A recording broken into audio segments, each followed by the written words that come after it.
part 2 of my labor and delivery story. Once again, if you have anxiety around your pregnancy, around labor, this is probably not the TikTok for you.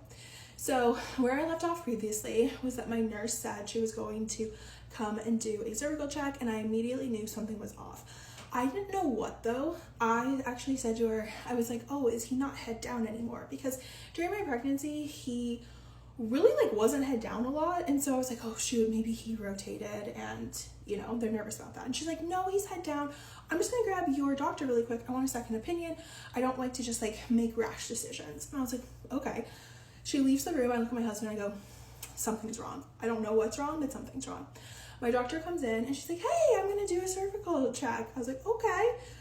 She does it and she looks at the nurse and she goes, yep, I'm feeling what you're feeling. Go ahead and get me a bedside ultrasound now. And I'm like, what is going on? Bring in the bedside ultrasound. My husband and I are still pretty much in the dark, and they start doing the ultrasound and she shows the screen to the nurse and she's like, yes, this is what we felt. She looks at me and she goes, we need to take you back for an emergency C-section. I started bawling my eyes out. I'm like, what do you mean we have to go back for an emergency C-section? And she shows me the screen and she goes, the cord has dropped below your baby's head. This is the only way he will be able to be delivered, and it needs to be immediately before things get worse. So my husband, mind you, during this period was sitting over on the couch. He stands up and he's like, what's happening? And I'm confused as well. We're like, what do you mean the cord is dropped? And the doctor looks at both of us and goes, I promise I will explain everything to you. We don't have the time to do it right now. I kid you not. It went from just my doctor and a nurse to all of a sudden there was my doctor, a hospitalist, probably about 4 other nurses. They dropped my bed back.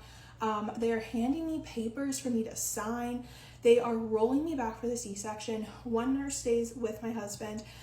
They have him start packing up the room. They're like, we're gonna prep her and then you can go back and be with her during the C-section. I am bawling my eyes out. I can't stop crying. I'm so overwhelmed. I'm terrified as well. And so we get back there and they want to do the spinal, and my doctor's like, you can do, obviously we need to do a spinal, but she cannot sit up. We can't compromise something happening with the cord or her water breaking. And so they have me lay on my side. They try to do the spinal. It fails. It went in and everything looked good, but when they started pumping through medication, nothing was happening.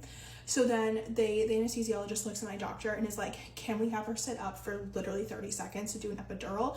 If not, I don't think we're going to be able to get this to work and she's going to have to go under general.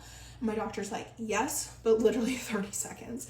Mind you, through this process, my doctor was unbelievable. I'm literally holding her hand, squeezing it, sobbing. One of the nurses came up to my doctor and was like, do you want me to step in? And she's like, nope, we're good. They do the epidural, it works. But I'm a very tall lady, 5'9" to be exact. And so at this point, they've been trying to prep me for 20 minutes, and the meds through the epidural are coming in, but they're not coming in fast enough. And so they are pumping my body full of the epidural, trying to move stuff along, to the point that during the C-section, it felt like there was an elephant on my chest and I couldn't breathe because I had so many meds inside of me.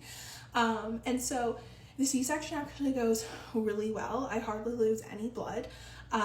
They did struggle to get little man out.